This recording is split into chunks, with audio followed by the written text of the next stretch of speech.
네, 올가수지 중1 설명회 시작하겠습니다. 일단 참석해 주셔서 감사합니다. 일단 제가 준비를 한 이유는, 요즘 약간 중1들의 이탈이 있고, 예, 근데 그 이탈이 단순히 이탈 자체가 문제가 아니라, 되게 중요한 시기인데? 이런 생각이 많이 들어가지고, 좀 생각해보니까 어머니들께 이런 얘기를 너무 안 드렸나? 내가 뭘 하는지, 애들이 뭘 하는지 안 알려드렸나? 이런 생각이 많이 들어서 설명회를 한번 준비해봤습니다.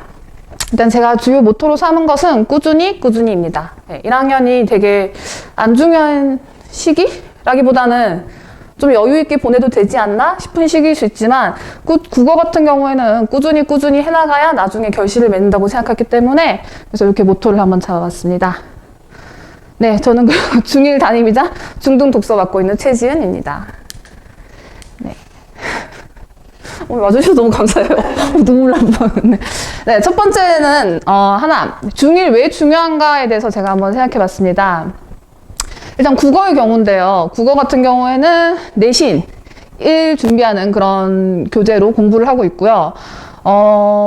제가 실제로 상담해보거나 아니면 좀 쉬는 어머니들께서 말씀하시기로는 시험이 없으니까 뭐 좀 여유 있지 않나? 그다음 초등 때와 비슷하지 않을까? 그다음에 아이가 뭐 80점 정도 맞았어. 그럼 이 정도면 괜찮지, 80점이면. 이렇게 생각하시는데 제 생각은 조금 달라요. 왜냐하면 이렇게 가다가 당장 2학년이 되는 게 3월이고 4월부터 내년 중간고사에 들어가거든요. 그럼 애들이 당장 내년 4월에 갑자기 준비가 되어 있나? 그 국어라는 과목에 대해서 아이들이 잘 알고 시험을 칠 수가 있나? 라는 생각이 들더라고요. 그 다음에 80점. 그러면 80점을 맞은 그 문제들은 확실히 알고 과연 80점을 맞은 건가? 왜냐하면 국어라는 게 우리말이니까 당연히 뭐 읽을 수 있고 이해할 수 있고 생각할 수 있지만 또 문제가 막상 그렇지 않거든요. 국어에서도 어떤 노리는 말들이 있고 우리가 한국말을 안다고 다 문제를 풀 수 있는 건 아니기 때문에 그리고 또 반대로 생각하면 그럼 20점. 20점은 놓쳐도 되는 점수인가? 그쵸? 이것도 분명히 모르는 부분이기 때문에 그리고 얼마 전에 그런 게 있었어요. 어떤 애가 나가면서 제가 너 점수 이래서 어떡해? 이러니까 이제 실장님한테 가서 저 괜찮죠? 실장님 저 뭐 70 몇 점인데 괜찮죠? 그러니까 실장님이 너 70 몇 점이라고? 너 그럼 이제 내년에 50 몇 점이야? 이런 식으로 말씀하시는 거예요. 그러니까 애가 약간 충격받아서 저 갈 거예요? 이러면서 가는데 실제로 점수가 계속 떨어지죠. 대부분의 아이들은. 유지하는 것 자체도 힘들기 때문에 80점이 과연 괜찮을까 한번 생각을 해봐야 될 것 같아요. 그래서 제 목표는 일단 개념을 잡아두는 거. 그래서 예를 들어 시를 하면 시에서 필요한 개념들. 왜냐하면 1학년 때 개념들을 안 해놓고 2학년에 가면 그 개념을 다시 설명해 주진 않아요. 새로운 개념을 배워나가면 1학년 때 애들이 정확히 이해 못하고 뭔지 모르는데 선생님이 그 용어를 쓰면서 그 다음 개념을 설명하죠. 문제가 생기겠죠. 그 다음에 후년. 이제 중3이겠죠. 제가 조사하면서 알았는데 후년이 다음 해가 아니라 다다음 해래요. 되게 별거 아닌 것 같은데 저도 깊이 생각 안 해봤는데 내년 그 다음 해가 후년이구나? 제가 두꺼운 채로 해놨어요. 그래서 어쨌든 지금 1학년 때 배우는 개념들을 확실히 익혀놔야 몇 개 안 되지만 그래야 학년이 올라갈수록 고생하지 않는다라고 생각해서 목표를 이렇게 정했습니다. 저희 두 번째 과목은 독서입니다. 제가 이제 중학교 독서를 담당하고 있고, 내용 같은 경우는 2주에 한 권 책을 읽고, 2주에 한 번 글을 쓰고, 나머지는 고쳐 쓰고 이런 식으로 하고 있죠. 근데 여기에 대해서도 영수가 너무 바쁘다. 저도 영수의 중요성에 대해서 알고 있고, 아이들이 많이 바쁜 것도 이해하고 있어요. 그래서 굳이 책을 읽어야 되나? 라는 생각을 하시는데, 요때 아니면 못 읽어요.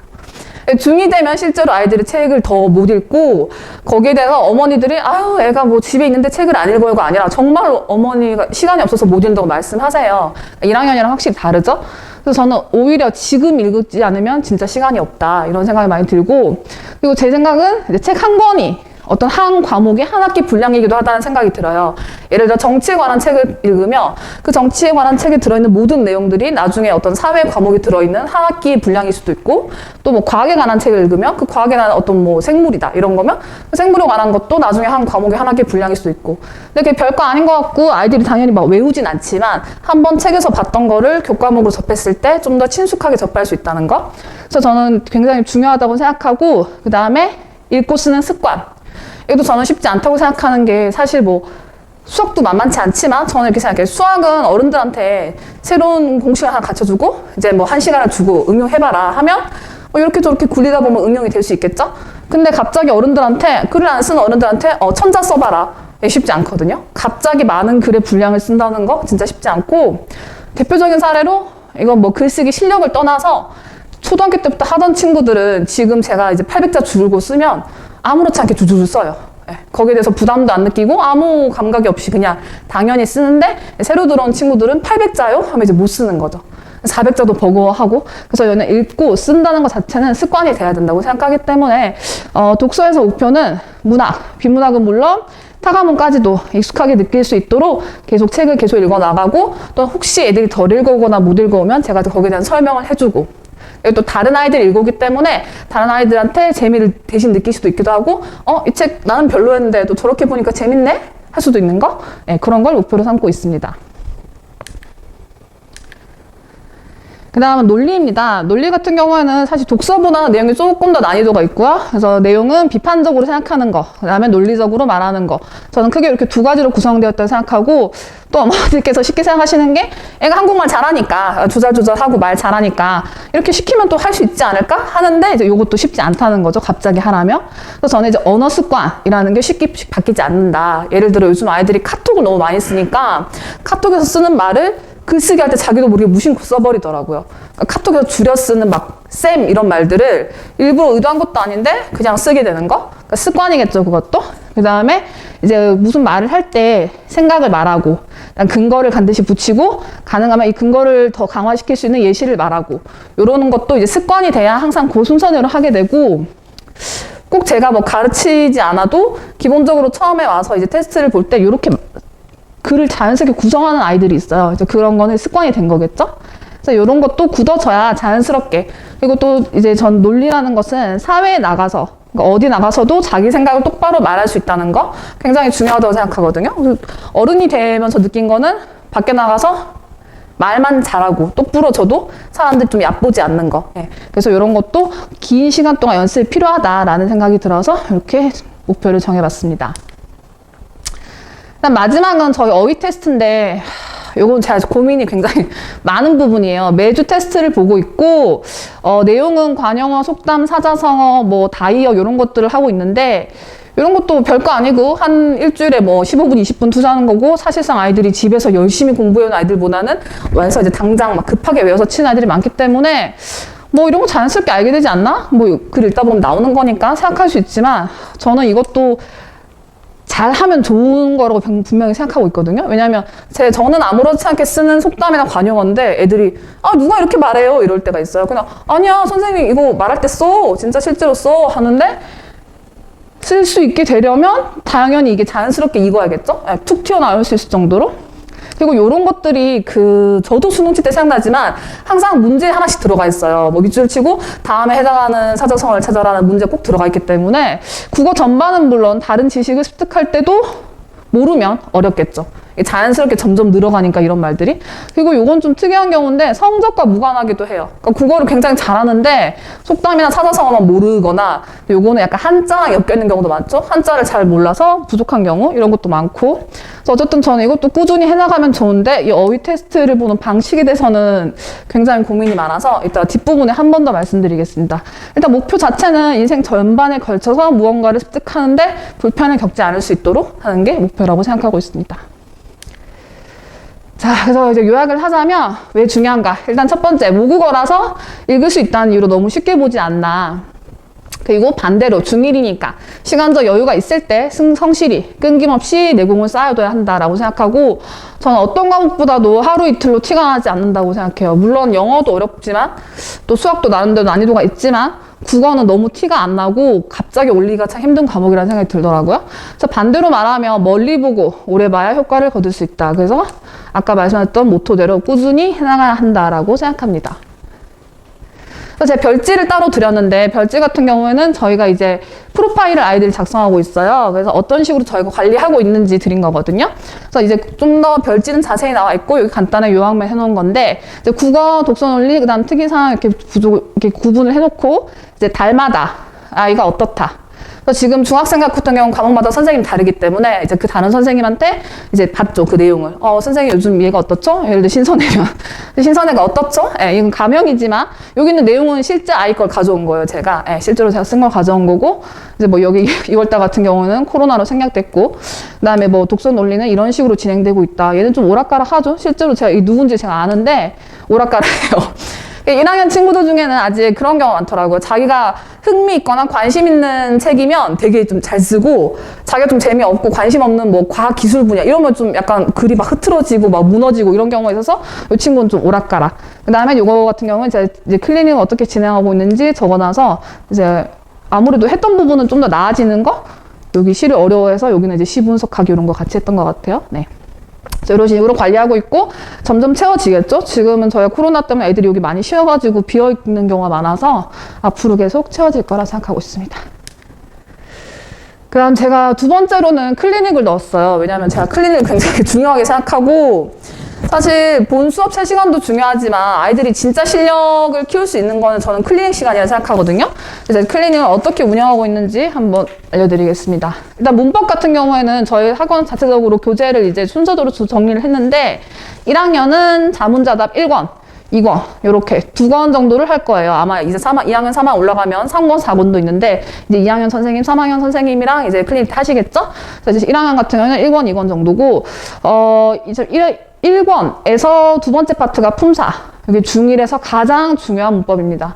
가장 핵심. 그래서 품사를 모르면 마찬가지예요. 지금 공부 안 해놓으면 2학년 가서 선생님이 이 품사의 말을 바탕으로 또 다른 개념을 설명하시기 때문에 예를 들어 뭐 관형사를 지금 배워놔야 나중에 관형어랑 차이 이런 걸 알 수 있겠죠? 관형사가 뭔지 모르는데 담임선생님이 막 관형어 얘기하신다고 알 수 있을 리가 없으니까요. 그래서 품사 저는 굉장히 중요하게 생각하고 있어서 농담 삼아 애들한테 품사 기계가 된다. 말하면 바로 나올 정도로 해야 그래야 다른 거를 더 무난하게 할 수 있다라고 하고 이제 요거는 2권에서도 또 품사가 들어가요. 요거랑 요거는 난이도가 차이가 많이 납니다. 첫 번째 거 같은 경우는 예비 중1 원래 위한 책이어서 굉장히 쉽게 접할 수 있고 아이들 좀 재밌게 그림도 많고 이런 책이고 두 번째는 좀 전문적으로 그래서 어휘 책의 어휘 양상 요거 세 파트가 중1 문법이거든요.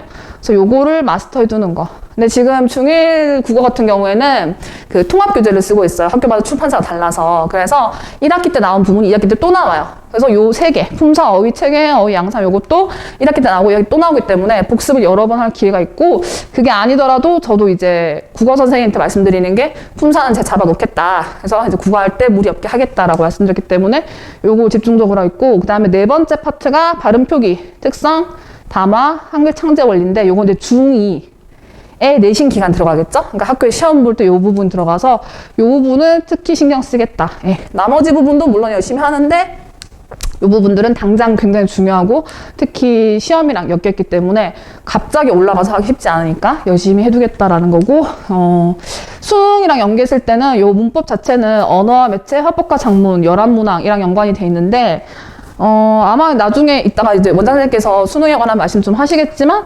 언어와 매체 아이들이 많이 선택할 것 같은데 네, 요거는 선택 과목. 이번에 2020년에 새로 개정된 건데 어떤 게 유리하냐 이런 것도 이제 어머니 선생님들께서 말씀하시고 하시는데 네, 요게 관련된 건 이렇게 관련돼 있습니다. 그래서 지금부터 차근차근 해놔야 나중에 이제 그 작년에 제가 지금 중2 129반 애들 클리닉 시간에 제가 수능 문제를 나눠준 적 있어요. 수능 문법을. 네, 수능 문법 5문제? 근데 이건 11문제이긴 하지만 바뀌기 전이니까 나눠줬는데 의외로 애들이 풀어요. 예. 근데 그걸 풀려면 여기 기본적인 거 알아야 되는 거죠. 예. 품사 같은 걸 알아야 자기 아는 단어로 나머지를 추측해가면서 문제를 푸는 거예요. 그래서 애들이 그거 풀고 나서 되게 막 자신감이 올라가는 거예요. 내가 수능 문제를 풀었다 이것 때문에. 그래서 저는 그런 것도 좋은 경험인 것 같아요. 수능 문제 같은 거 한번 풀려보는 것도. 그래서 어쨌든 목표는 가장 기본이 되는 품사 중요하고 그 다음 내실에 들어가는 문법 요거를 제가 집중적으로 하겠다라는 게 제 목표입니다. 그 다음에 시인데요. 시는 애들이 어려워하는데 한번 알고 나면 또 잘하더라고요. 이번에 제가 또 6월 테스트 봤는데 5월에 보니까 애들이 시는 알고 나면 잘하고 책 같은 교재 같은 경우에는 여기 서생문학 시독해편이라고 학원 자체 교재입니다. 저는 이 책 굉장히 좋아해요. 왜냐면 이 책에 시가 굉장히 많이 나와 있는데 전문을 실진 않고 그 일부분을 실어주면서 뭐 일부분에서 화자를 찾아라, 감정을 찾아라, 뭐 중요한 시어를 찾아라, 심상을 찾아라 이런 식으로 계속 하는데 그 시를 엄청 반복해서 읽게 되고 저도 막 중고등학교 때 봤던 시들을 총 복습하는 느낌인데 그거를 한 권 다 떼니까 나중에 끝날 때 되면 애들이 뭐 김영랑 지겨워요 막 또 윤동주야 막 이러게 되거든요. 근데 저는 그게 굉장히 좋은 현상이라고 생각해요. 왜냐하면 중고등학교 가면 낯선 시를 계속 마주할 텐데 그나마 자주 나오는 시인들이라도 한 번씩 접해놓으면 윤동주 나 많이 봤는데? 이 사람 분위기 나는데? 이 사람 뭐 맨날 부끄러워 하던데? 이런 식으로 그런 게 굉장히 도움이 될 거라 생각해서 저는 이 책 굉장히 좋아합니다.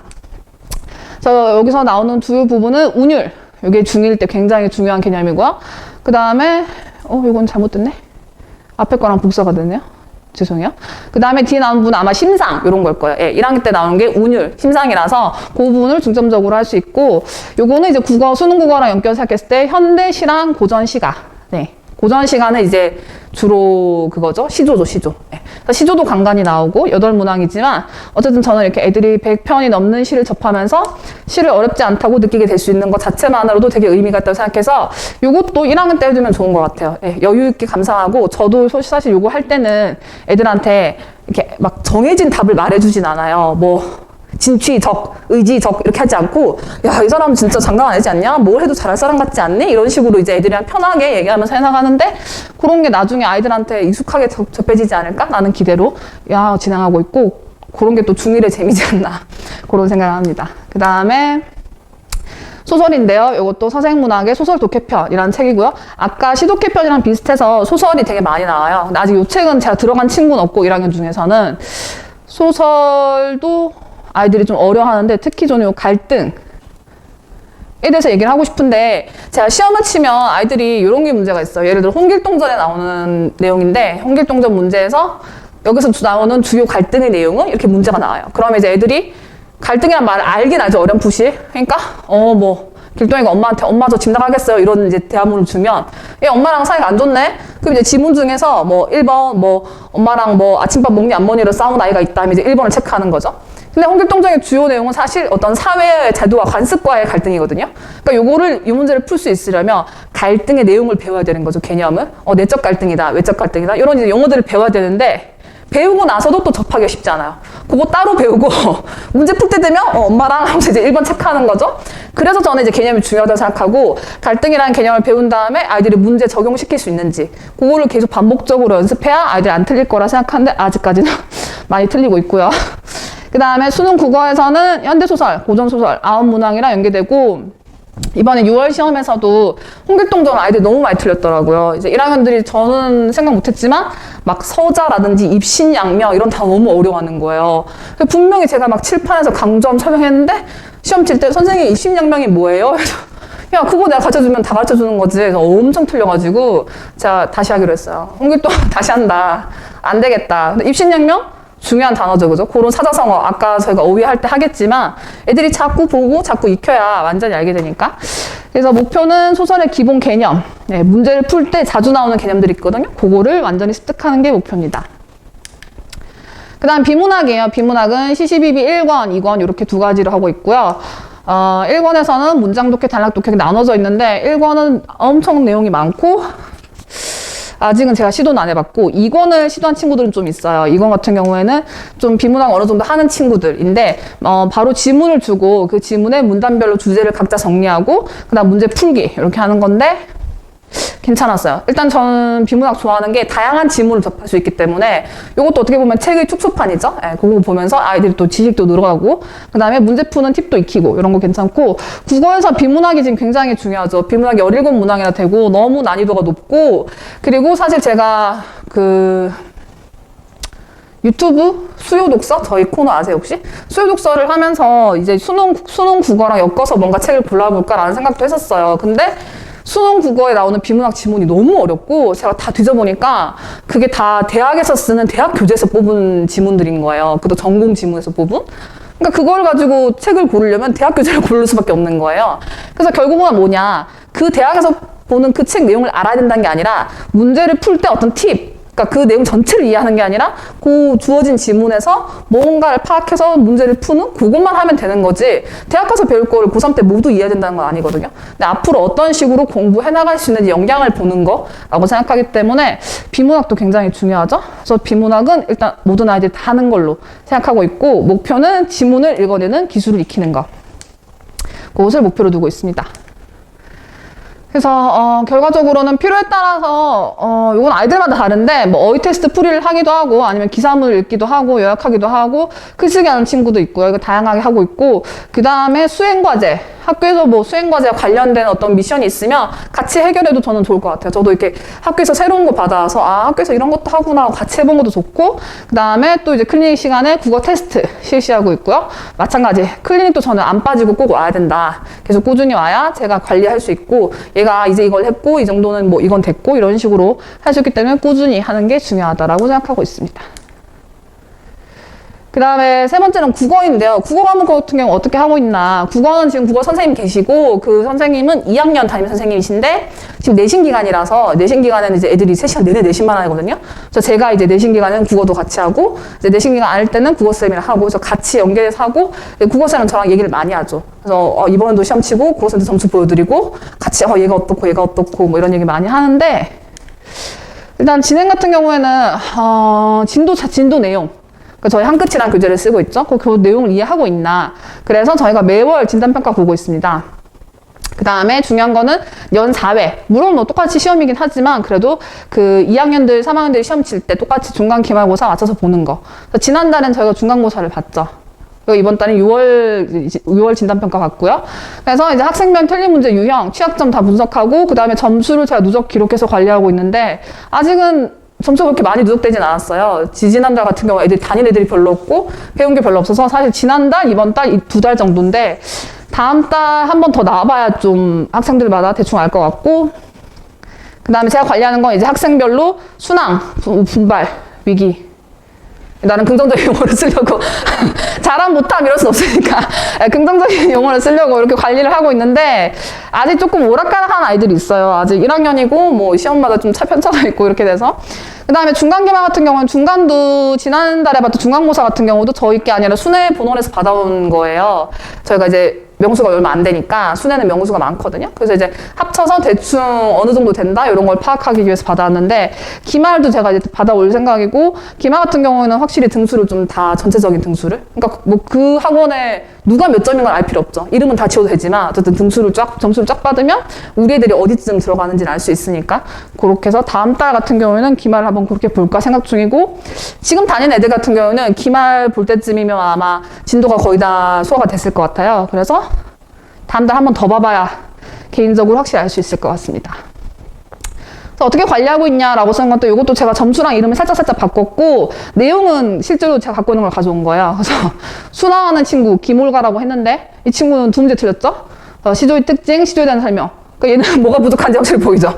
얘는 시조에 대해서 잘 모르는 거야. 그래서 이제 붙잡아 놓고 시조 개념만 따로 설명했죠. 그 다음에 이제 위기인 나돌리 학생. 얘는 이제 문제 푸는 법을 아직 몰라요. 처음에는 이런 경우가 많죠. 아직 어리고 애들이. 그래서 이제 개념을 적용하는 방법을 익혀야 한다. 제가 기록해 놓은 거죠. 위기. 네, 빨리 올라가야죠. 위기면 안 되죠?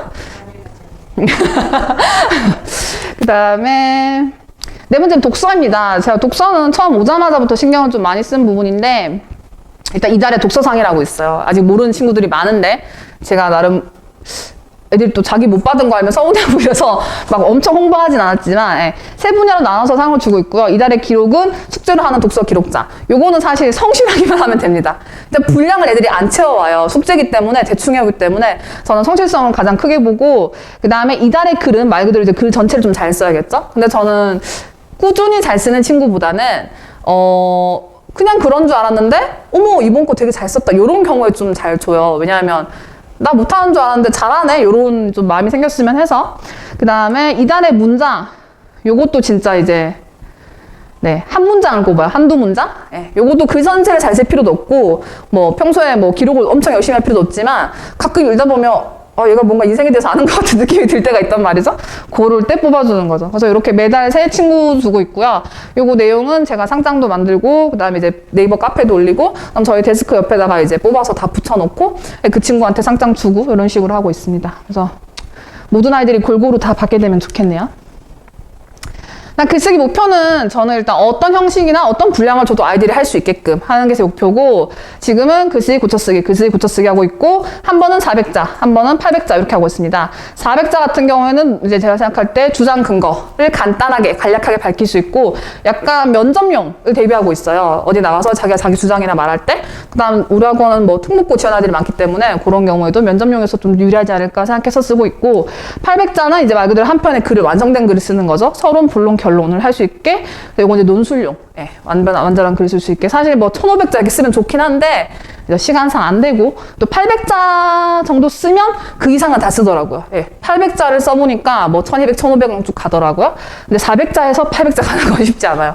그래서 이렇게 두 번 번갈아 가면서 했고, 주제는 책에 맞춰서 뭐 과학, 기술, 자연, 역사, 소설 등 다양한 책과 관련된 주제를 하는데, 1학년 같은 경우는 제가 아직은 서분교를 많이 정해줘요. 서론에 이런 거 쓰고, 본론에 이런 거 쓰고, 결론에 이런 거 써. 뭐 본론에 예시 넣어 이렇게 많이 해주고, 꼭 그거 지켜야 되는 거 아니에요. 이거 안 지켜도 되는데 아직 애들이 좀 갈피를 못 잡으니까 그렇게 정해주고, 중3 가면 이제 막 던지죠. 뭐 아름다움이란 무엇인가 이렇게 그냥 던져주면 애들이 막 이렇게 써요. 예. 그래서 중3 것 글 읽으면 재밌죠.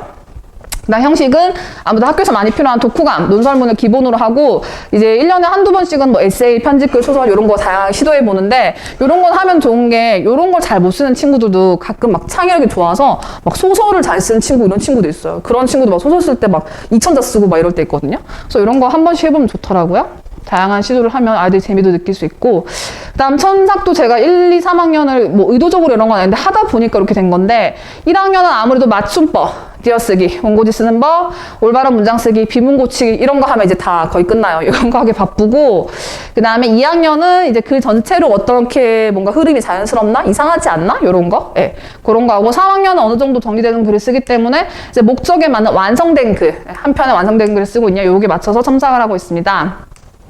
그 다음에 글도 제가 관리를 하고 있는데, 이거는 현황, 이따가 별지로 보여드릴 거고요. 그 다음 독서 관리 같은 경우에는 두 가지의 숙제죠, 번갈아 가면서. 퀴즈는 책 잘 읽었는지, 그리고 2, 3학년 가면 정말로 아이들이 책을 좀 잘 못 읽고 와서 대략적인 내용 아는지 훑어서 찾아만 와도 고맙다, 이런 상황도 있기 때문에.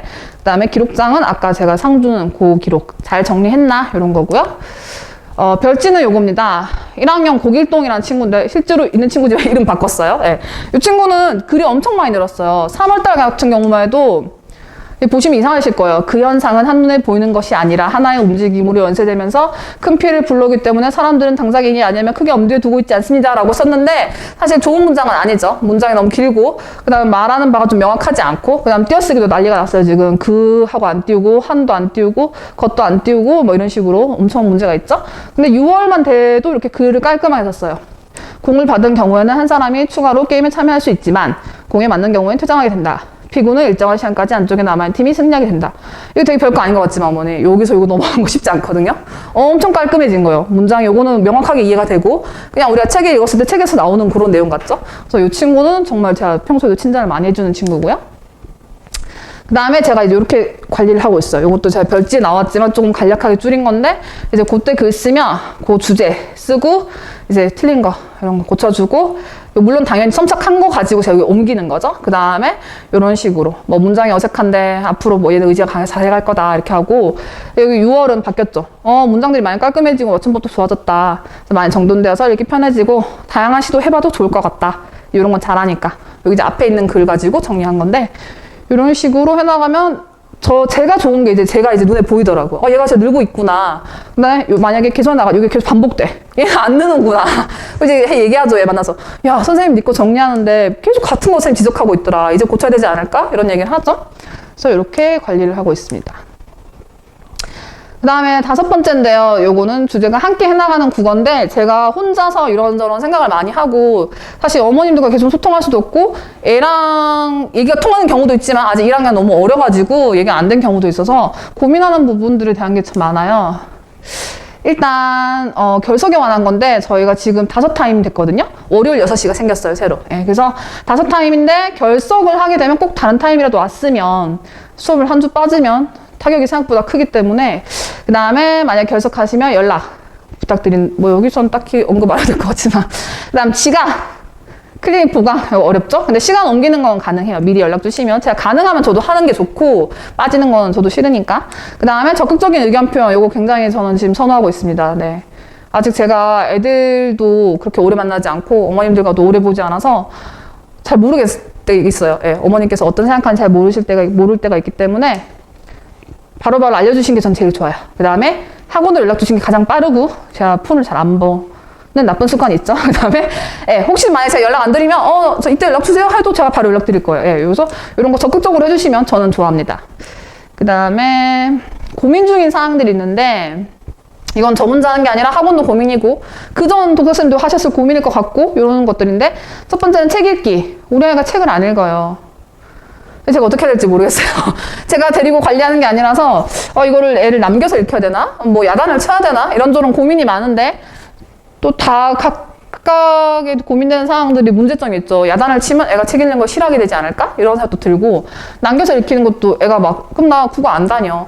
저희는 항상 그래요. 국어는 너무 쉽게 안 다니더라고요. 영수는 막 쪼으면 계속 쫄려서 가는데 국어는 쪼으면 힘들어서 못해. 그럼 어머니도 어머 우리 뭐 영수는 못 그만두고 국어는 쉽게요. 이런 식이 너무 많아서 쪼기도 힘들지만 풀어놓으면 또 어머님께서 책도 안 했는데 가는 게 의미가 있나? 뭐 이러시니까 고민이죠. 그죠? 어떻게 해야 될지. 그 다음에 어휘 테스트도 약간 저는 고민이에요. 사실 매주 다른 걸 보는데 요거가 도움이 되나 아주 안 되진 않겠지만 좀 더 도움이 되는 방법이 없나? 이런 고민들이 좀 들고요.